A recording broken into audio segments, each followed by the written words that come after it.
अस्सलामु अलैकुम। हिन वीडियो में हिकु इडियम सिखंदासीं जेको आहे burn the midnight oil. I repeat, burn the midnight oil. ऐं इन जी इंग्लिश में माना आहे to work or study late at night. To work or study late at night, especially past bedtime. ऐं इन जी सिंधी में माना आहे राति देरि ताईं कमु करणु या पढ़णु, जागी राति जो कमु करणु। हाणे ॾिसंदासीं त ही इडियम कॾहिं खां शुरू थियो यानी कॾहिं खां इस्तेमालु थियो आहे ऐं इन इडियम खे बर्न द मिडनाइट ऑयल छो चऊं था पिया। ठीकु आहे, त इन इडियम जो ओरिजिन ॾिसंदासीं त ओरिजिन आहे, फर्स्ट मां इंग्लिश में पढ़ां थी, देन मां सिंधी में तव्हांखे ॿुधायां थी। ओरिजिन आहे हिन इडियम जो, this idiom comes from the time before electricity, when people used oil lamps for light. If someone was working or reading late at night, they had to burn oil in the lamp to see.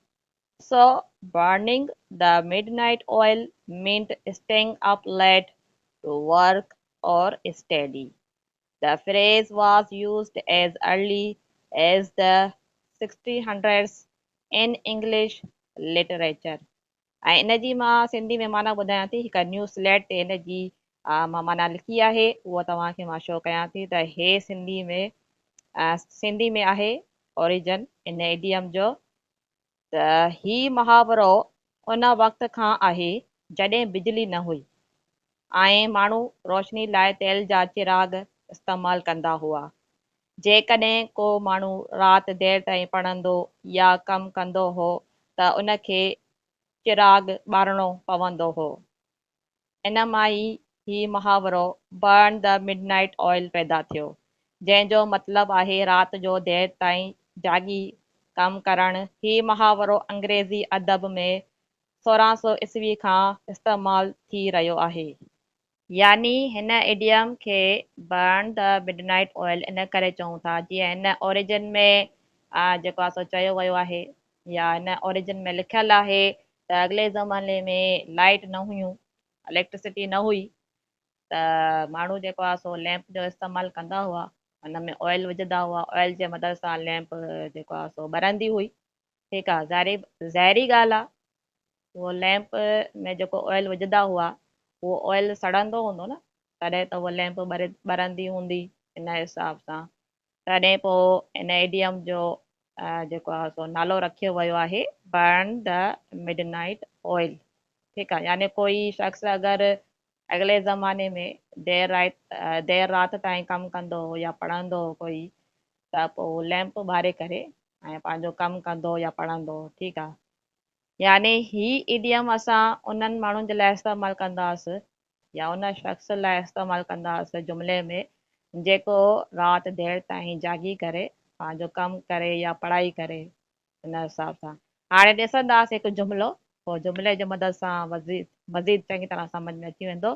त sentence आहे, he burns the midnight oil to finish his work. ऐं इन जी सिंधी में translation आहे, हू पंहिंजो कमु पूरो करण लाइ राति देरि ताईं जागे थो। ठीकु आहे, यानी ही कोई शख़्स आहे, ठीकु आहे, जेको पंहिंजो कमु पूरो करण लाइ न राति देरि ताईं जागे थो पियो, तॾहिं हिते ही इडियम इस्तेमालु असां कयो आहे, बर्न्स द मिडनाइट ऑयल। ठीकु आहे, हिन जुमिले में बर्न्स द मिडनाइट ऑयल जो मतिलबु छा आहे सिंधी में, त हिन जो मतिलबु आहे राति देरि ताईं राति देरि ताईं जागी करे पंहिंजो कमु पूरो करणु। ठीकु आहे, I repeat, Burns the midnight oil जो मतिलबु आहे हिन जुमिले में राति देरि ताईं जागी करे पंहिंजो कमु पूरो करणु। ठीकु आहे, स्पेशली महिनत सां। ठीकु, अच्छा, हिकु ॿी पॉइंट मां तव्हांखे ॿुधाइण लाइ, त हिते मां बर्न सां गॾु एस आई आहे, छो जे करे ही आयो आहे सेंटेंस में, ही जेको आहे सो थर्ड पर्सन आहे, इन करे मेन वर्ब सां गॾु एस हणंदासीं। हूअं इडियम इहो ईअं आहे बर्न द मिडनाइट ऑयल। ठीकु आहे। अगेन मां ॿुधायां थी त ही idiom burn the midnight oil जुमिले में सेंटेंस में तॾहिं इस्तेमालु कंदासीं जॾहिं असां कंहिं मेल या फीमेल जे लाइ ॿुधायूं त कोई मेल या फीमेल आहे जेको राति देरि ताईं जागी करे पंहिंजो कमु पूरो करे थो या करे थी।